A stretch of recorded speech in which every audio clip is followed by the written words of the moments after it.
ರಾತ್ರಿ 11 ಗಂಟೆ. ಬೆಂಗಳೂರಿನ ರಸ್ತೆಗಳಲ್ಲಿ ಆ ದಿನ ಅಚ್ಚರಿಯ ಶಾಂತಿ. ಮಳೆ ಮಾತ್ರ ನಿರಂತರವಾಗಿ ಬೀಳ್ತಾ ಇರುತ್ತೆ. ರಸ್ತೆ ಲೈಟ್ಗಳ ಬೆಳಕು ನೀರಿನಲ್ಲಿ ಮಿಶ್ರಣವಾಗಿ ಎಲ್ಲವನ್ನೂ ಸ್ವಲ್ಪ ಅಸ್ಪಷ್ಟವಾಗಿ ತೋರಿಸ್ತಿರುತ್ತೆ. ಪೊಲೀಸ್ ಸ್ಟೇಷನ್ ಒಳಗೆ ಡಿಟೆಕ್ಟಿವ್ ಆಫೀಸರ್ ಕಾರ್ತಿಕ್ ಒಬ್ಬನೇ ತನ್ನ ಕೇಬಿನ್ನಲ್ಲಿ ಕೂತಿದ್ದಾನೆ. ಡ್ಯೂಟಿ ಮುಗಿಯುವ ಸಮಯ ಆದರೂ ಅವನ ಮನಸ್ಸು ಹೊರಗೆ ಹೋಗಿಲ್ಲ. ಅವನ ಮುಂದೆ ಟೇಬಲ್ ಮೇಲೆ ಒಂದು ಫೈಲ್ ಇದೆ. ಹೊಸ ಫೈಲ್, ಆದರೆ ಯಾರೂ ಕೊಟ್ಟ ಫೈಲ್ ಅಲ್ಲ. ಕಾರ್ತಿಕ್ ನಿಧಾನವಾಗಿ ಫೈಲ್ ಓಪನ್ ಮಾಡ್ತಾನೆ. ಮೊದಲ ಪುಟದಲ್ಲೇ ಯಾವುದೇ ಕೇಸ್ ಡೀಟೇಲ್ ಇಲ್ಲ. ಒಂದೇ ಒಂದು ಲೈನ್ ಮಾತ್ರ ಇದೆ. ಈ ಕೇಸ್ ನೀನು ಮಾತ್ರ ನೋಡಬೇಕು. ಆ ಲೈನ್ ನೋಡಿದ ಕ್ಷಣಕ್ಕೆ ಅವನ ಮುಖ ಗಂಭೀರವಾಗುತ್ತೆ. ಯಾಕಂದ್ರೆ ಈ ಸ್ಟೇಷನ್ನಲ್ಲಿ ಅವನ ಹೆಸರನ್ನು ಬಳಸಿಕೊಂಡು ಇಂಥ ಫೈಲ್ ಅವನ ಟೇಬಲ್ಗೆ ಬರೋದು ಅಸಾಧ್ಯ. ಅವನು ಕಿಟಕಿ ಕಡೆ ನೋಡ್ತಾನೆ. ಮಳೆಯ ನಡುವೆ ಕ್ಷಣಕಾಲ ಯಾರೂ ನಿಂತಿರೋ ಹಾಗೆ ಅನಿಸ್ತದೆ. ಮತ್ತೆ ನೋಡಿದ್ರೆ ಯಾರೂ ಇಲ್ಲ. ಆ ಕ್ಷಣ ಕಾರ್ತಿಕ್ಗೆ ಸ್ಪಷ್ಟವಾಗುತ್ತೆ, ಇದು ಸಾಮಾನ್ಯ ಕೇಸಲ್ಲ. ಇದು ಡಿಪಾರ್ಟ್ಮೆಂಟ್ ಕೊಟ್ಟ ಕೆಲಸವೂ ಅಲ್ಲ. ಇದು ತನ್ನನ್ನೇ ಹುಡುಕಿಕೊಂಡು ಬಂದ ಪ್ರಕರಣ. ಫೈಲ್ ನೋಡ್ತಾ ಕಾರ್ತಿಕ್ ಇನ್ನೂ ಕೆಲವು ಕ್ಷಣ ಹಾಗೆ ಕೂತಿರ್ತಾನೆ. ಒಂದು ಲೈನ್ ಮಾತ್ರ ಇದ್ರೂ ಅದು ಅವನ ತಲೆಯೊಳಗೆ ತುಂಬಾ ಪ್ರಶ್ನೆಗಳನ್ನ ಎಬ್ಬಿಸುತ್ತೆ. ಅವನ ಸುತ್ತ ಸ್ಟೇಷನ್ ಕಡೆ ಗಮನ ಕೊಡ್ತಾನೆ. ಎಲ್ರೂ ತಮ್ಮ ತಮ್ಮ ಕೆಲಸದಲ್ಲಿ ಬ್ಯುಸಿ. ಯಾರೂ ಅನುಮಾನಾಸ್ಪದವಾಗಿ ಕಾಣಿಸಲ್ಲ. ಆದರೆ ಕಾರ್ತಿಕ್ಗೆ ಮಾತ್ರ ಈ ಫೈಲ್ ಇಲ್ಲಿಗೆ ಹೇಗೆ ಬಂತು ಅನ್ನೋದೇ ಕಾಡ್ತಿರುತ್ತೆ. ಅವನು ಫೈಲ್ ಮತ್ತೆ ಓಪನ್ ಮಾಡ್ತಾನೆ. ಈ ಬಾರಿ ಒಳಗೆ ಒಂದು ಫೋಟೋ ಸಿಗುತ್ತೆ. ಹಳೆಯದು, ಸ್ವಲ್ಪ ಮಸುಕಾಗಿರೋ ಫೋಟೋ. ಅದರಲ್ಲಿ ಒಬ್ಬ ಹುಡುಗಿ. ನೋಡಿದ ತಕ್ಷಣ ಕಾರ್ತಿಕ್ ಹೃದಯ ಒಮ್ಮೆ ಜೋರಾಗಿ ಬಡಿಯಿತು. ಈ ಮುಖ ಅವನಿಗೆ ಪರಿಚಯ. ಮರೆತಿರೋಕೆ ಅವನು ಪ್ರಯತ್ನ ಮಾಡಿದ ಮುಖ. ಅವನು ಫೋಟೋ ಹಿಂಭಾಗ ತಿರುಗಿಸ್ತಾನೆ. ಅಲ್ಲಿ ಕೈಬರಹದಲ್ಲಿ ಒಂದು ಲೈನ್, ನೀನು ಕೊಟ್ಟ ವಾಗ್ದಾನ ಇನ್ನೂ ನೆನಪಿದೆಯಾ? ಕಾರ್ತಿಕ್ ಕೈ ನಡುಗುತ್ತೆ. ಈ ಬರಹ ಯಾರದ್ದು ಅನ್ನೋದು ಅವನಿಗೆ ಗೊತ್ತು. ಆ ಹುಡುಗಿ ಈಗ ಬದುಕಿರಬಾರದು. ಅವಳ ಕೇಸ್ 5 ವರ್ಷ ಹಿಂದೆ ಕ್ಲೋಸ್ ಆಗಿದೆ. ಅಷ್ಟರಲ್ಲಿ ಹೊರಗಿನಿಂದ ಒಬ್ಬ ಕಾನ್ಸ್ಟೇಬಲ್ ಧ್ವನಿ ಕೇಳಿಸುತ್ತೆ. ಸರ್, ಯಾರೋ ನಿಮ್ಮನ್ನೇ ಕೇಳ್ತಿದ್ದಾರೆ. ಯಾರು ಅಂತ ಕಾರ್ತಿಕ್ ಕೇಳ್ತಾನೆ. ಉತ್ತರ ಬರುತ್ತೆ. ಹೆಸರು ಹೇಳಿಲ್ಲ ಸರ್, ಆದರೆ ಈ ಫೈಲ್ ಬಗ್ಗೆ ಮಾತಾಡಬೇಕಂತೆ. ಆ ಕ್ಷಣ ಕಾರ್ತಿಕ್ಗೆ ಕ್ಲಿಯರ್ ಆಗುತ್ತೆ. ಈ ಕೇಸ್ ಈಗ ಫೈಲ್ ಮಾತ್ರ ಅಲ್ಲ, ಈ ಕೇಸ್ ಅವನತ್ತ ನಡೆದುಕೊಂಡು ಬರ್ತಿದೆ. ಕಾರ್ತಿಕ್ ಕಿಟಕಿ ಕಡೆ ಮತ್ತೊಮ್ಮೆ ನೋಡ್ತಾನೆ. ಮಳೆಯ ಜೋರು ಕಡಿಮೆಯಾಗಿಲ್ಲ, ಆದರೆ ಯಾವುದೇ ವ್ಯಕ್ತಿ ಹೊರಗಡೆ ಇಲ್ಲ. ಅವನ ಹೃದಯ ಹೋಗಿಸುತ್ತಿದೆ, ಕೈ ನಡುಗುತ್ತೆ. ಅವನು ಫೈಲ್ ಮತ್ತೆ ತೆಗೆಯುತ್ತಾನೆ. ಈ ಬಾರಿ ತಾನೇ ಗೊತ್ತಿಲ್ಲದ ಒಂದು ಡಾಕ್ಯುಮೆಂಟ್ ಸಿಕ್ಕುತ್ತೆ. ಅದರ ಮೇಲೆ ದಿನಾಂಕಗಳು, ಸಮಯ, ಸ್ಥಳಗಳ ಪಟ್ಟಿ. ಎಲ್ಲವೂ ಇತ್ತೀಚಿನ ದಿನಗಳಿಂದ. ಆದರೆ ಈ ಕೇಸ್ ನಿಜಕ್ಕೂ ನಡೆದಿಲ್ಲ. ಕೇವಲ ಒಂದು ಪುಟ ನೋಡಿದಾಗಲೇ ಕಾರ್ತಿಕ್ಗೆ ತಕ್ಷಣ ಅರಿವು ಬರುತ್ತೆ. ಯಾರೋ ಅವನ ಬಗ್ಗೆ ತಿಳಿದಿದ್ದಾರೆ. ಅವನು ಮುಂದಿನ ಹೆಜ್ಜೆ ಎಲ್ಲಿಡ್ತಾನೋ ಅವರು ಮುಂದೆ ಇದ್ದಾರೆ ಅಂತ ಗೊತ್ತಿದೆ. ಫೈಲ್ನ ಅಡಿಯಲ್ಲಿ ಮತ್ತೊಂದು ನೋಟಿಸ್. ನಾಳೆ ರಾತ್ರಿ 12, ಅಲ್ಲಿ ನಾನು ನಿಂತಿರುತ್ತೇನೆ. Hero shock ಆಗುತ್ತಾನೆ. ಯಾರು? ಎಲ್ಲಿ? ಏಕೆ? ಆ ಕ್ಷಣ ಕಾರ್ತಿಕ್ ನೆನಪಿಗೆ ತರುತ್ತಾನೆ. 5 ವರ್ಷಗಳ ಹಿಂದೆ ಮರೆತದ್ದು, ತಾನು ಮರೆತದ್ದು. ಈ ಫೈಲ್ ಮಾತ್ರವಲ್ಲ, ಇದು ಅವನ ಪಾಸ್ಟ್, ಪ್ರಸ್ತುತ ಮತ್ತು ಭವಿಷ್ಯವನ್ನು ತಾಳ್ಮೆಯೊಂದಿಗೆ ನೆಟ್ಟಿಟ್ಟಿದೆ.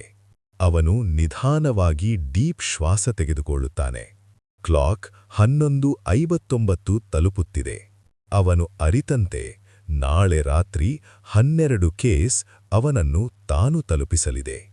ಕಾರ್ತಿಕ್ ತನ್ನ ಕಾಫಿ ಕಪ್ ಕೈಯಲ್ಲಿ ಹಿಡ್ಕೊಂಡು ನಿಧಾನವಾಗಿ ನಿಂತನು. ಕಿಟಕಿ ಕಡೆ ತಿರುಗಿ ನೋಡಿದರೂ ಯಾರೂ ಅಲ್ಲ. ಆದರೆ ಆ ಫೈಲ್ನ ಎವ್ರಿ ವರ್ಡ್ ಅವನನ್ನು ಕಾಡುತ್ತಿದೆ. ಅವನ ಫೋನ್ ಕಂಪಿಸಿತು. Unknown number. ಹೃದಯದ ಹಾಸು ಜೋರಾಗಿ ಧಡಧಡಿಸುತ್ತಿದೆ. ಅವನು ಉತ್ತರಿಸಲು ಹಿಡುತ್ತಾನೆ. ಹಲೋ, ಅವನ ಸ್ವರ ಸ್ವಲ್ಪ ಕಂಪಿಸುತ್ತಿದೆ. ಕಾಲ್ನಲ್ಲಿ ಆರಂಭದಲ್ಲಿ ಸದ್ದು ಏನೂ ಇಲ್ಲ, ಮಾತ್ರ ನಿಧಾನವಾದ ಧ್ವನಿ ಕೇಳಿಬರುತ್ತದೆ. ನೀನು ನನ್ನನ್ನು ನೋಡಬೇಕೆಂದು ನೆನೆಸಿದ್ದೀಯಾ? ಕಾರ್ತಿಕ್ ಪಾದಗಳು ಜಾರುತ್ತವೆ, ಹಾಗೆ ಹೋಗುತ್ತವೆ. ಈ ಧ್ವನಿ ಪರಿಚಿತ, ಆದರೆ ಸಮಯ ಮತ್ತು ಸ್ಥಳ ಬೇರೆ. ಹೀಗೆ ಬರೋದು ಸಾಧ್ಯವಲ್ಲ ಎಂದು ಅವನ ಮನಸ್ಸು ಹೇಳುತ್ತಿದೆ. ಅವನ ಮುಂದಿನ ಕ್ಷಣ, ಕಿಟಕಿ ಬಳಿ ಬಾಗಿಲು ಸ್ವಲ್ಪ ಬಡಿತವಾಗಿದೆ. ಆ ಕ್ಷಣ ಕಾರ್ತಿಕ್ಗೆ ಸ್ಪಷ್ಟವಾಗುತ್ತದೆ, ಈ ಕೇಸ್, ಈ ಫೈಲ್, ಅದು ಈಗ ಫೈಲ್ ಮಾತ್ರ ಅಲ್ಲ, ಇದು ತನ್ನ ಬದುಕಿಗೆ ನೇರವಾಗಿ ತಲುಪಿದೆ. ಕಾರ್ತಿಕ್ ನಿಧಾನವಾಗಿ ಫೈಲ್ ನೋಡಿ ಕುಳಿತಿದ್ದಾನೆ. ಆ ಫೋಟೋ ಮತ್ತು ಲೈನ್ ಅವನ ಮನಸ್ಸಿನಲ್ಲಿ ಓಡಾಡುತ್ತಿದೆ. 5 ವರ್ಷಗಳ ಹಿಂದೆ ನಂದಿನಿ, ಅವಳ ನಗುವು, ಅವಳ ಕಣ್ಣುಗಳು. ಅವನು ಮರೆತರೆ ಅಷ್ಟರಲ್ಲಿ ನೆನಪಿಗೆ ಬರುತ್ತದೆ. ಅವಳು ಸತ್ತಿದ್ದಳು ಎಂದು ತಾನು ಭಾವಿಸಿದ್ದಾನೆ. ಆದರೆ ಈಗ ಫೈಲ್ಗೆ ಇಂಥ ಫೋಟೋ ಮತ್ತು ಲೈನ್ ಬರೋದು, ಅವಳ ಬುದ್ಧಿ ಈಗಲೂ ಅವನ ಮೇಲೆ ಇದೆ ಅಂತ ಅನ್ಸುತ್ತೆ. ಅವನ ಫೋನ್ ಮತ್ತೊಮ್ಮೆ ಕಂಪಿಸುತ್ತದೆ. ಮೆಸೇಜ್: ನಾಳೆ ರಾತ್ರಿ 12 ನಾವು ಭೇಟಿಯಾಗೋ ಜಾಗದಲ್ಲಿ ನೀನು ಬರಬೇಕು. ಅವನು ಫೈಲ್ ಹತ್ತಿ ನೋಡುವಾಗ ಕೈಬಳಿಯಲ್ಲಿ ಚಿಕ್ಕ ಚೀಟಿ ಇದೆ. ಅದರ ಮೇಲೆ ಒಂದು ಚಿಹ್ನೆ, ಅವನು ಮಾತ್ರ ಗುರುತಿಸಬಹುದಾದ ಚಿಹ್ನೆ. ಅದರ ಅರ್ಥ ಏನು ಗೊತ್ತಾಗುತ್ತದೆ. ಇದು ನಿಜಕ್ಕೂ ನಂದಿನಿ ಬರೆದಿರುವುದು, ಅಥವಾ ಯಾರೋ ಅವಳ ಐಡೆಂಟಿಟಿ ಬಳಸಿಕೊಂಡು ಆಟ ಆಡ್ತಿದ್ದಾರಾ? ಕಾರ್ತಿಕ್ ಕೇವಲ ಓಡಾಡುತ್ತಾನೆ. ಆ ಕ್ಷಣ ಅವನಿಗೆ ಸ್ಪಷ್ಟವಾಗುತ್ತದೆ, ಈ ಕೇಸ್, ಈ ಫೈಲ್, ಈ ಸಂದೇಶ, ಅವು ಅವನ ಬದುಕಿಗೆ ನೇರವಾಗಿ ಸಂಕುಚಿಸಲಿವೆ. ಕಾರ್ತಿಕ್ ಫೈಲ್ ಕೈಯಿಂದ ತೆಗೆದು ಹಾಕಿ ಟೇಬಲ್ ಮೇಲೆ ಇರಿಸ್ತಾನೆ. ಮೆಸೇಜ್, ಫೋಟೋ, ಚಿಹ್ನೆ ಎಲ್ಲವೂ ಅವನನ್ನು ಬಗ್ಗೆ ಕಟ್ಟಿಬಿಡುತ್ತವೆ. ಅವನು ನಿಧಾನವಾಗಿ ಕಿಟಕಿ ಕಡೆ ನೋಡುತ್ತಾನೆ. ಹೊರಗಿನ ಮಳೆಯ ಶಬ್ದ ಕೇಳುತ್ತಾ ಹೃದಯವು ಅಸಹನೀಯವಾಗಿ ಧಡಧಡಿಸುತ್ತಿದೆ. ಅವನ ಕಾಲು ನೆನಪಿನಲ್ಲೇ ನಿಂತಂತೆ ಭಾಸವಾಗುತ್ತದೆ. ಫೈಲ್ ಅಡಿಯಲ್ಲಿ ಇನ್ನೊಂದು ಚಿಕ್ಕ ಕಾಗದ ಸಿಕ್ಕಿದೆ. ಅದರ ಮೇಲೆ ಕೆಲವು ಸಂಕೇತಗಳು, ಅವನು ಹಿಂದೆ ಮಾತ್ರ ಅರ್ಥಮಾಡಿಕೊಳ್ಳಬಹುದಾದ ಸೈನ್ಸ್. ಇವು ಕೇವಲ ಚಿಹ್ನೆಗಳಲ್ಲ, ಮೊದಲ ಫಿಸಿಕಲ್ ಕ್ಲೂ. ಅವನು ಅದನ್ನು ಹಿಡಿದು ಹತ್ತಿ ನೋಡುತ್ತಾನೆ. ಅಲ್ಲಿ ಸ್ವಲ್ಪ ರಕ್ತದ ಧಬ್ಬೆ. ಅವನು ಒಪ್ಪಿಸಿಕೊಳ್ಳಲು ಸಾಧ್ಯವಿಲ್ಲ, ಅದು ನಂದಿನಿ ಸತ್ತ ಆ ದಿನದ ಅನುಭವಕ್ಕೆ ಸಂಬಂಧಿಸಿದಂತೆ ಇರಬಹುದು ಅಂತ ಒಂದು ಅಸಹ್ಯ ಭಾವನೆ ಅವನಿಗೆ ಬರ್ತಿದೆ. ಕಾರ್ತಿಕ್ ನಿಧಾನವಾಗಿ ಧೈರ್ಯ ಸೇರಿಸಿಕೊಂಡು, ಇದು ಕೇವಲ ಕೇಸಲ್ಲ, ಇದು ನಿಜಕ್ಕೂ ನಂದಿನಿ ನನ್ನೊಡನೆ ಕೊಂಡಾಟ ಮಾಡ್ತಿದ್ದಾರೆ ಎಂದು ತೋರಿಸುತ್ತೆ ಅಂತ ಅಂತಃಕರಣದಲ್ಲಿ ಗುಟ್ಟು ಹೊಡೆದುಕೊಳ್ಳುತ್ತಾನೆ. ಅವನು ಫೈಲ್ ಮತ್ತೆ ತೆಗೆದು ಹಿಡಿದು ಮೆಸೇಜನ್ನು ಮರುಓದುತ್ತಾನೆ. ನಾಳೆ ರಾತ್ರಿ 12 ನಾವು ಅಲ್ಲ ಭೇಟಿಯಾಗುತ್ತೇವೆ. ಈ ಸಮಯದಲ್ಲಿ ಅವನಿಗೆ ಸ್ಪಷ್ಟವಾಗುತ್ತೆ, ಈ ಕೇಸ್ ಈಗ ಫಿಸಿಕಲ್ ಮತ್ತು ಸೈಕಲಾಜಿಕಲ್ ಎರಡೂ ಕಡೆಯಿಂದ ಅವನ ಮೇಲೆ ತೀರ್ಮಾನ ಹಾಕಲು ಬರ್ತಿದೆ. ಕಾರ್ತಿಕ್ ಫೈಲ್ ತಗ್ಗಿಸಿ ಟೇಬಲ್ ಮೇಲಿರಿಸ್ತಾನೆ. ಅವನ ಕಣ್ಣುಗಳು ಫೋಟೋ, ಚಿಹ್ನೆ ಮತ್ತು ಮೆಸೇಜ್ ನಡುವೆ ಓಡಾಡುತ್ತವೆ. ಅವನು ನಿಧಾನವಾಗಿ ಉಸಿರಾಡುತ್ತಾನೆ. ಧಡಧಡಿಸುವ ಹೃದಯವನ್ನು ಸ್ಥಿರಗೊಳಿಸಲು ಪ್ರಯತ್ನಿಸುತ್ತಾನೆ. ಅವನು ಕಿಟಕಿ ಕಡೆ ನೋಡುತ್ತಾನೆ. ಹೊರಗಿನ ಮಳೆ ನಿಲ್ಲಲಿಲ್ಲ, ಆದರೆ ಅದು ಏನೂ ಹೇಳಲ್ಲ. ಆ ಕ್ಷಣ ಫೋನ್ ಮತ್ತೊಮ್ಮೆ ಕಂಪಿಸಿತು. Unknown number. ಅವನ ಕೈ ಸ್ವಲ್ಪ ನಡುಗುತ್ತದೆ. ಆದರೂ ಧೈರ್ಯ ಸೇರಿಸಿ ಹೆಲೋ ಅಂತ ಕೇಳುತ್ತಾನೆ. ಈ ಬಾರಿ ಧ್ವನಿ ಸಡ್ಡಾಗಿ, ನೆನಪಿನಂತ. ನೀನು ಬಾರದರೆ ನಿನ್ನನ್ನು ಅರ್ಥಮಾಡಿಕೊಳ್ಳಲು ನಾನು ಬೇಸರಿಸುತ್ತೇನೆ. ಅವನು ಫೈಲ್ ಕಡೆ ನೋಡುತ್ತಾನೆ. ಅಲ್ಲಿ ಚಿಹ್ನೆಗಳು, ಸಂಕೇತಗಳು, ಮೊದಲ ಇಂಟರಾಕ್ಷನ್ ಮಿಸ್ ಆಗದೆ ಅವನ ಗಮನ ಸೆಳೆಯುತ್ತವೆ. ಅವನಿಗೆ ಸ್ಪಷ್ಟವಾಗುತ್ತದೆ, ಈ ಫಸ್ಟ್ ಇಂಟರಾಕ್ಷನ್ ಕೇವಲ ನಿಖರ ಸಂದೇಶವಲ್ಲ, ಇದು ಅವನನ್ನು ಮೊದಲು ಆಳವಾಗಿ ನೋಡುವ ಟೇಸ್ಟ್. ಕಾರ್ತಿಕ್ ನಿಧಾನವಾಗಿ ತಾನೇ ಮಾತಾಡುತ್ತಾನೆ. ಈಗ ಆರಂಭವೇ ಅಲಾರಂ ಕೊಟ್ಟಂತಿದೆ. ಈ ಸಮಯದಲ್ಲಿ ಅವನ ಮನಸ್ಸಿನಲ್ಲಿ ಒಂದು ಸ್ಪಷ್ಟ ಸಂದೇಶ. ಈ ಕೇಸ್ ಅವನನ್ನು ತಲುಪಿಸಲು ಮಾತ್ರವಲ್ಲ, ಇದು ಅವನ ಭಾವನೆ, ನೆನಪು ಮತ್ತು ಭೀತಿಯೊಂದಿಗೆ ಆಟವಾಡುತ್ತಿದೆ. ಕಾರ್ತಿಕ್ ನಿಧಾನವಾಗಿ ಫೈಲ್ ಸುತ್ತ ನೋಡುತ್ತಾನೆ. ಮನೆಯೊಳಗೆ ಕಿಟಕಿ ಹತ್ತಿರ ಅದೇ ಕ್ಷಣ ತಾನೇ ಗಮನಿಸದಂತೆ ಏನೋ ಚಿಕ್ಕ ವಸ್ತು ಬಾಗಿಲಿಗೆ ಅಂಟಿಕೊಂಡಿದೆ. ಅವನು ಅದನ್ನು ಎತ್ತಿ ನೋಡುತ್ತಾನೆ. ಒಂದು ಚಿಕ್ಕ ಟ್ಯಾಗ್. ಸಂಕೇತಗಳು ಅವನಿಗೆ ಗೊತ್ತಿರುವ ಚಿಹ್ನೆಗಳಂತೆ. ಈ ಫಿಸಿಕಲ್ ಎನ್ಕೌಂಟರ್ ಮೊದಲ ದಾಖಲೆ, ಮೊದಲ ಕ್ಲೂ. ಅವನ ಹೃದಯವು ತೀವ್ರವಾಗಿ ಒಗ್ಗುತ್ತದೆ. ಅವನ ಮನಸ್ಸಿನಲ್ಲಿ ನೆನಪಿನ ನೋಟುಗಳು ಓಡಾಡುತ್ತವೆ. 5 ವರ್ಷಗಳ ಹಿಂದೆ ನಡೆದ ಘಟನೆಗಳು ಪುನಃ ಜೀವಂತವಾಗುತ್ತವೆ. ಅವನು ಅರಿತಂತೆ ಈ ಕೇಸ್ ಕೇವಲ ಫೈಲ್ ಮತ್ತು ಮೆಸೇಜ್ ಅಲ್ಲ, ಇದು ಅವನ ಹಳೆಯ ಭಾವನೆ, ನೆನಪು, ಭಯಗಳನ್ನು ಈಗ ರಿಯಲ್ ವರ್ಲ್ಡ್ಗೆ ತಂದಿದೆ. ಫೋನ್ ಮತ್ತೊಮ್ಮೆ ಕಂಪಿಸಿತು. ಮೆಸೇಜ್: ನಾಳೆ ರಾತ್ರಿ 12, ನಾವು ಅಲ್ಲ ಭೇಟಿಯಾಗಬೇಕು.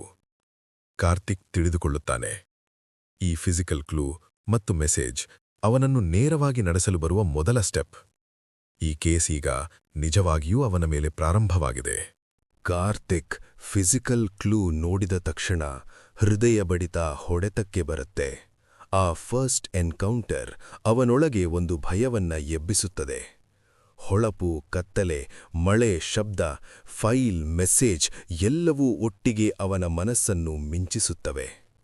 ಅವನು ಚುಂಬಕದಂತೆ ಫೈಲ್ ಹಿಡಿದು ಪುಟಗಳನ್ನ ಊದುತ್ತಾನೆ. ಪ್ರತಿ ಸಂಕೇತ, ಪ್ರತಿಯೊಂದು ಲೈನ್, ಪ್ರತಿಯೊಂದು ಫೋಟೋ ಇವು ಕೇವಲ ಸೂಚನೆಗಳಲ್ಲ, ಅವು ಅವನ ಭಾವನೆ, ನೆನಪು ಮತ್ತು ಭಯಗಳನ್ನ ನೇರವಾಗಿ ತಲುಪಿಸುತ್ತವೆ. ಫೋನ್ ಮತ್ತೆ ಕಂಪಿಸಿತು. ಮೆಸೇಜ್: ನಾಳೆ ರಾತ್ರಿ 12, ನಾನು ನಿಂತಿರೋ ಜಾಗದಲ್ಲಿ ನೀನು ಬರುವುದು ಅನಿವಾರ್ಯ. ಕಾರ್ತಿಕ್ ತಿಳಿದುಕೊಳ್ಳುತ್ತಾನೆ, ಈ ಸಸ್ಪೆನ್ಸ್ ಈಗ ಕೇವಲ ಕೇಸಲ್ಲ, ಇದು ಅವನನ್ನು ನೇರವಾಗಿ ತನ್ನ ಲಿಮಿಟ್ಸ್ ಟೆಸ್ಟ್ ಮಾಡಲು ಬರ್ತಿದೆ. 3 ವೇಳೆ ಆತ್ಮನಿರೀಕ್ಷೆ, ಭಯ, ಭಾವನೆ ಎಲ್ಲವೂ ಒಂದೇ ಸಮಯದಲ್ಲಿ ಅವನ ಮೇಲೆ ಒತ್ತಡ ಹಾಕುತ್ತಿವೆ. ಈ ಕ್ಷಣ ಅವನ ಮನಸ್ಸಿಗೆ ಒಂದು ಸ್ಪಷ್ಟ ಸಿಗ್ನಲ್ ಬರುತ್ತದೆ. ನಾಳೆ ರಾತ್ರಿ 12 ಅದೇ ಫಿಸಿಕಲ್ ಎನ್ಕೌಂಟರ್ ನಿಜವಾಗುತ್ತೆ. ಕಾರ್ತಿಕ್ ಫೈಲ್ ಹತ್ತಿಯಾಗಿ ಧೈರ್ಯ ಸೇರಿಸಿ ಗಹನ ಉಸಿರಿಟ್ಟು ನಿಂತಿದ್ದಾರೆ. ಮಳೆ ಇನ್ನೂ ಕಡಿಮೆಯಾಗಿಲ್ಲ. ಕಿಟಕಿ ಮೂಲಕ ಬರುವ ಬೆಳಕು ಅವನ ಕಣ್ಣುಗಳಿಗೆ ತೀವ್ರ ಶಾಕ್ ಕೊಡುತ್ತಿದೆ.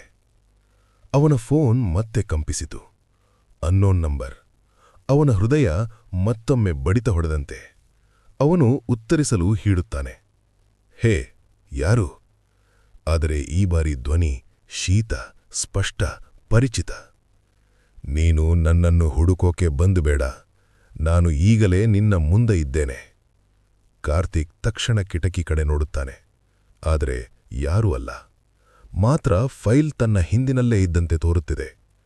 ಆಗಲೇ ಅವನ ಮೆದುಳು ಫ್ರೀಸ್ ಆಗುತ್ತದೆ. ಅವನು ಅಂದಾಜಿಸುತ್ತಾನೆ, ಈ ಫಿಸಿಕಲ್ ಎನ್ಕೌಂಟರ್ ಈಗಾಗಲೇ ನಡೆದಿದೆ. ಅವನ ಪಲ್ಸ್, ಉಸಿರು, ಹೃದಯ ಎಲ್ಲವೂ ಗದ್ದಲ. ಅವನು ನಿಂತಿದ್ದ ಆ ನಿಶ್ಶಬ್ದ ಕೋಣೆ, ಮಳೆ, ಬೆಳಕು ಎಲ್ಲವೂ ತನ್ನ ಲಿಮಿಟ್ಸ್ ಪರೀಕ್ಷಿಸಲು ರೂಪುಗೊಂಡಂತೆ. ಕಳೆದ 5 ವರ್ಷಗಳ ನೆನಪುಗಳು, ನಂದಿನಿ ಬಗ್ಗೆ ಉಳಿದ ಎಲ್ಲಾ ಘಟನೆಗಳು ಈ ಕ್ಷಣದಲ್ಲಿ ಅವನಿಗೆ ಕೇವಲ ಫೈಲ್, ಮೆಸೇಜ್, ಫಿಸಿಕಲ್ ಕ್ಲೂ ಅಲ್ಲ, ಅವಳೊಡನೆ ನೇರ ಫಿಸಿಕಲ್ ಕಾನ್ಫ್ರಂಟೇಷನ್ ಈಗಾಗಲೇ ಅವನ ಜ್ಞಾನಕ್ಕಿಂತ ಮೇಲಿರುವಂತೆ ತೋರುತ್ತಿದೆ. ಕಾರ್ತಿಕ್ ಸಂಪೂರ್ಣ ನಿಶ್ಚಿತ ನೀಡುತ್ತಾನೆ. ನಾಳೆ ರಾತ್ರಿ 12 ನಾನು ಬರೋಕೆ ಹೋಗ್ಬೇಕು. ಆದರೆ ನಾನು ಬರುವುದು ಹೇಗೆ? ಅವರೀಗಾಗಲೇ ನನ್ನ ಮುಂದೆ ಇದ್ದಾರೆ, ಅಥವಾ ನಾನು ತೋರುವುದೇ ಇಲ್ಲ?